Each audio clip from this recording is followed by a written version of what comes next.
আমরা সবাই কলেজ পরিচালিত আজকে অনলাইন ক্লাসে সবাইকে স্বাগত। আশা করি তোমরা সবাই ভালো আছো। আমি মোহাম্মদ ওবায়দুল্লাহ, প্রভাষক ব্যবস্থাপনা বিভাগ, তারপরে সরকারি কলেজ, ঢাকা। আজকে আমরা ব্যবসায় সংগঠন ও ব্যবস্থাপনা প্রথম পত্রের নবম যে অধ্যায় রয়েছে ব্যবসায় সহায়ক সেবা, এই চ্যাপ্টার বা এই অধ্যায় সম্পর্কে আলোচনা করব। ব্যবসা করতে হলে বিভিন্ন পক্ষের বিভিন্ন পার্টির পারিপার্শ্বিক বিভিন্ন বিষয়ে সহায়তার প্রয়োজন। একটা ব্যবসা প্রতিষ্ঠান বড় হতে হলে, বড় আকারের বিজনেস দাঁড় করাতে হলে সেখানে অন্য একটা পক্ষের সেবার প্রয়োজন পড়ে। ব্যবসা করতে হলে যে সমস্ত সহায়ক সেবাগুলো লাগে এই সম্পর্ক নিয়ে, এই বিষয়গুলো নিয়ে আমাদের আজকের কাছে আলোচনা। তাহলে আমরা একটু যদি লক্ষ্য করি,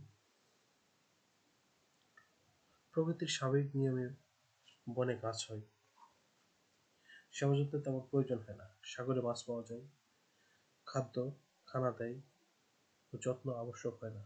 কিন্তু যখন বনায়ন করা হয়, মাছ চাষ করা হয়, তখন অনেক সেবা যত্নের প্রয়োজন পড়ে।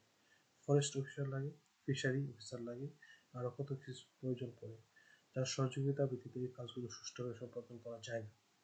তাই আজকের দিনে কার্যকর সহায়ক সেবা ছাড়া কোনো জিনিসই সঠিকভাবে গড়ে তোলা বা লালন পালন করা বা পরিচালনা করা সম্ভব নয়। ব্যবসায়ের ক্ষেত্রে এরূপ সেবাই ব্যবসায়ের সহায়ক সেবা হিসেবে গণ্য।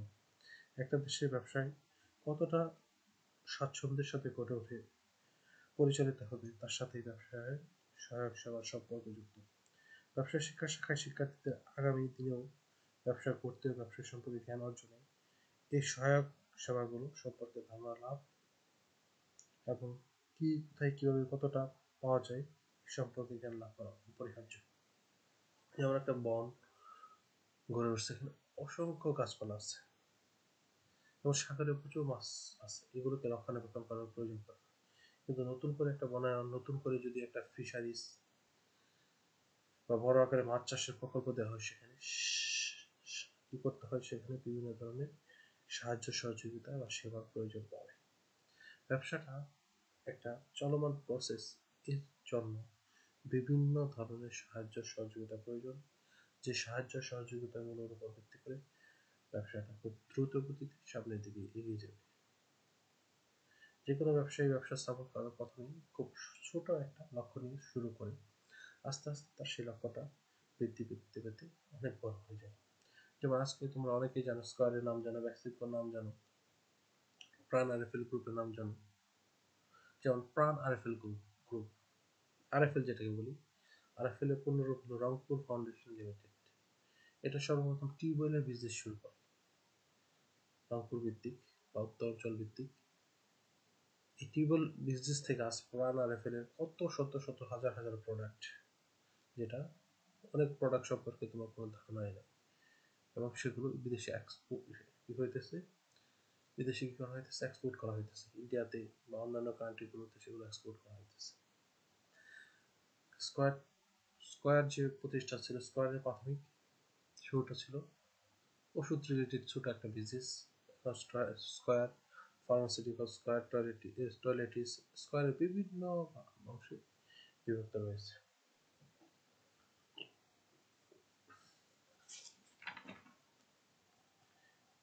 তারপরে আমরা আসি ব্যবসায় সহায়ক সেবার ধারণা। কেমন ধরনের ব্যবসায় সহযোগিতার ধারণা হলো কেমন, সে সম্পর্কে একটু আলোকপাত করি। মনে করো স্বপন ইন্টারমিডিয়েট পাশ করে আর লেখাপড়া করতে পারবে, কি করবে? যখন ভাবছিল তখন তার এক বড় ভাই তাকে পরামর্শ দিল, যুবক ও যুব মহিলাদের সরকার নানান বিষয় আত্মকর্মসের জন্য প্রশিক্ষণ দিচ্ছে, সেখান থেকে সে বিভিন্ন কাজ নিয়ে শিখে নিজের পায়ে দাঁড়ানো যায়। সে হাঁস মুরগি পালনের উপর প্রশিক্ষণ নিল এবং বাড়ির পাশে ছোট জায়গায় খামার করার কথা ভাবলো, কিন্তু টাকার প্রয়োজন। আত্মকর্মসংস্থান ব্যাংক ঋণ দিল। ফার্ম করার পর মুরগির নিয়মিত টিকা দেওয়ার প্রয়োজন, সে স্থানীয় একটা এনজিওর সাথে যোগাযোগ করে তার ব্যবস্থা করে।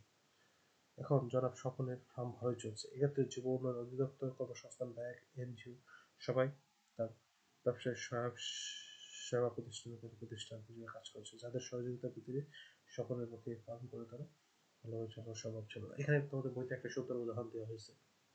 একটা যদি আমরা একটু বিশ্লেষণ করে বলি, এখানে বলা হয়েছে কি, স্বপন নামে একজন ব্যক্তি, সে কিছু দূর পড়ালেখা করার পর সে আর পড়ালেখা করেনি, সে চিন্তা করলো যে একটা ব্যবসা করবে। তখন সে একটা যুব উন্নয়ন থেকে হাঁস মুরগি পালনের উপর একটা কোর্স করলো বা সেখান থেকে জ্ঞান নিল। করার পর সে যখন হাঁস মুরগি পালন করতে যাবে, তার যে নিজের জমি ছিল সে জমিতে করবে, সমস্যা নেই, কিন্তু করতে হলে সে টাকার প্রয়োজন, সে টাকা কোথায় পাবে? সে টাকাটা সে কোনো একটা ব্যাংকের মাধ্যমে, কোন ব্যাংকের মাধ্যমে? কর্মসংস্থান ব্যাংকের মাধ্যমে সে ঋণ নিল। কিন্তু মুরগি পালন করতে গিয়ে বিভিন্ন রোগের বিভিন্ন রকম রোগ হয়, অসুখ বিসুখ হয়, সেইগুলো সম্পর্কে তার প্রপার ধারণা ছিল না। সেগুলো করলো একটা এনজিও থেকে সে ধারণা নিল। এই যে তার মুরগির ফার্মটা গড়ে উঠলো, বিস্তার লাভ করলো, সামনের দিকে ভালো করে এগিয়ে যাচ্ছে, এখানে প্রধানত তিনটা সহায়ক সেবা হিসেবে কাজ করছে, তিনটা প্রতিষ্ঠান সহায়ক সেবা হিসেবে কাজ করছে। প্রথমে কি? যুব উন্নয়ন অধিদপ্তর, দ্বিতীয় হলো কি কর্মসংস্থান ব্যাংক, তৃতীয় হলো এনজিও।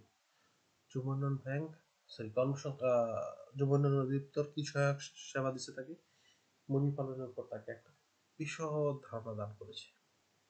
কর্মসংস্থান ব্যাংক মুরগি পালন করার জন্য যে টাকাটা লাগে সেটা সহায়তা করেছে। আর এনজিও গুলো মুরগির বিভিন্ন রকম টিকা, অসুখ বিসুখ সম্পর্কে বিভিন্ন ধরনের জ্ঞান ও ধারণা দিয়েছে, যার ফলে সে কি করছে?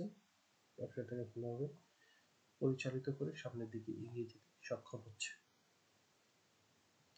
একটা ব্যবসায় গঠন ও পরিচালনায় সরকারি বেসরকারি বিভিন্ন প্রতিষ্ঠান যে সেবার প্রয়োজন পড়ে তাকে ব্যবসায়ের সহায়ক সেবা বলে। ব্যবসায়ের সাথে ঝুঁকি জড়িত, তদুপরি ব্যবসায়ী গঠিত হয়, বুঝতে হয়, সেখানে নানান ধরনের নিয়ম ও বাধ্যবাধকতা থাকে। তাই কাউকে ব্যবসায় নামতে, সেক্ষেত্রে সফলতা পেতে সরকারি বেসরকারি বিভিন্ন প্রতিষ্ঠানের সহযোগিতা বা সেবা প্রয়োজন পড়ে। এরূপ সেবা প্রাপ্তি যত সহজ হয়, ততই নতুন উদ্যোক্তা এসে ব্যবসায় নামে। পুরনো ব্যবসায়ীরা নতুন নতুন উদ্যোগ নিয়ে এগিয়ে আসে, এতে দেশের সামগ্রিক ব্যবসার পরিবেশ উন্নত হয়। চীন বেসরকারি উদ্যোক্তাদের শিল্প গঠনের সহায়তার জন্য সরকারি বিভিন্ন পরামর্শ প্রতিষ্ঠান প্রতিটা এলাকায় বা অঞ্চলে কাজ করে। কেউ শিল্প করতে চাইলে পরামর্শ প্রতিষ্ঠান তার জন্য কোনো ধরনের ব্যবসায় কোন এলাকায় করা উচিত এ বিষয়ে পরামর্শ দেয়, অথবা প্রজেক্ট প্রোফাইল তৈরি করে তার সরকারি কর্তৃপক্ষের কাছে জমা দিলে তার শিল্প এলাকায় প্রয়োজনীয় পরিমাণ জমি বরাদ্দ, লাইসেন্স প্রদান ইত্যাদি কাজ করে দেয়। অতঃপর গ্যাস, পানি, বিদ্যুৎ ইউটিলিটি সার্ভিসের অনেকটা সহযোগী এগুলো ব্যবস্থা করে। ব্যাংক ঋণ দেয়, দ্রুত সময়ে শিল্প তার কাজ শুরু করতে পারে।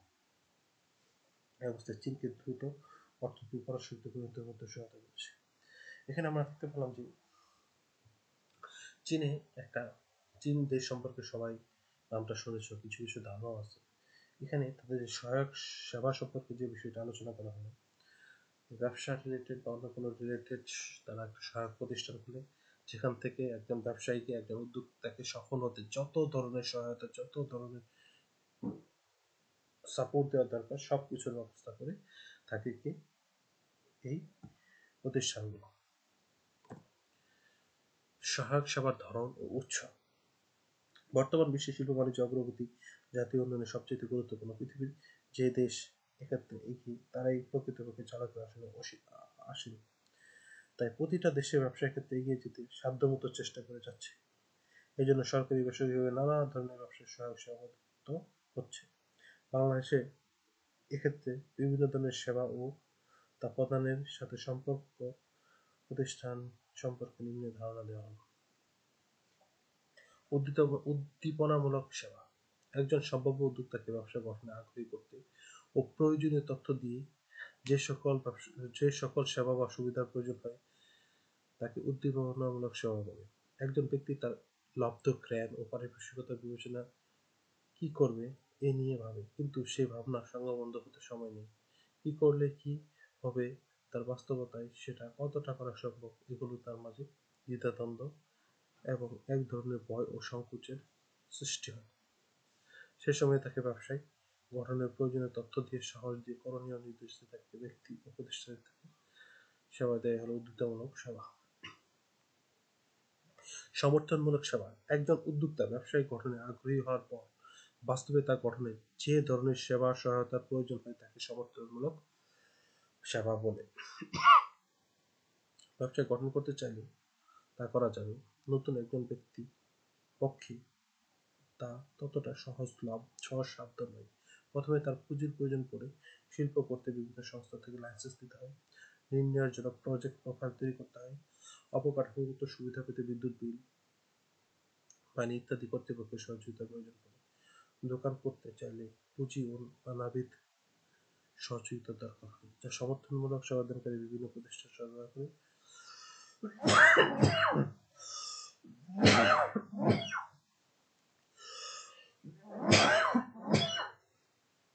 শুধুমাত্র শুরুতেই নয়, ব্যবসায়ের বিভিন্ন পর্যায়ে এরূপ সেবার প্রয়োজন হয়ে পড়ে। সংরক্ষণমূলক সেবা। ব্যবসা পরিচালনায় উদ্যোক্তাদের উৎসাহ উদ্দীপনা ধরে রাখার জন্য যে ধরনের সেবার প্রয়োজন হয় তাকে সংরক্ষণমূলক সেবা বলে। একজন ব্যবসায়ী যখন সামনে এগোয় তখন তার উদ্যোগকে সুরক্ষা দিতে হয়, তার প্রচেষ্টাকে আরো সমর্থন করতে নানাবিধ সহযোগিতার প্রয়োজন পড়ে। ব্যবসায় ভালো করলে প্রতিষ্ঠান বা পণ্যের নাম ব্র্যান্ডিং করতে ট্রেডমার্ক নিবন্ধনের প্রয়োজন পড়ে। একজন লেখক, প্রশাসক, গায়ক ইত্যাদি সৃষ্টধর্মী কাজে কপিরাইট আইন নিবন্ধের প্রয়োজন হয়। স্থানীয় বণিক সবার সহযোগিতার দরকার হয়। কৃষি ফার্ম, মৎস্য ফার্ম ইত্যাদি করতে সরকারি বিভিন্ন বিভাগ বা সংস্থার সহযোগিতার প্রয়োজন পড়ে, যা সংরক্ষণমূলক সেবা হিসেবে গণ্য। আর রাজস্ব ছাড়, ভর্তুকি প্রদান ইত্যাদিও এ ধরনের সেবা।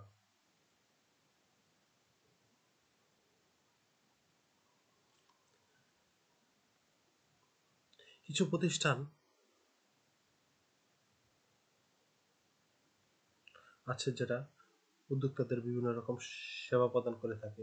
এই ধরনের কিছু প্রতিষ্ঠান হলো এসএমই ফাউন্ডেশন, যুব প্রশিক্ষণ কেন্দ্র, ট্যারিফ কমিশন, ব্র্যাকের উদ্যোক্তা প্রশিক্ষণ কর্মসূচি, ব্র্যাক ব্যাংকের এসএমই ঋণ, মহিলা প্রশিক্ষণ কেন্দ্র, গ্রামীণ ব্যাংক, বিদ্যুৎ উন্নয়ন কর্তৃপক্ষ, মহিলা কারিগরি প্রশিক্ষণ কেন্দ্র, মৎস্য অধিদপ্তর।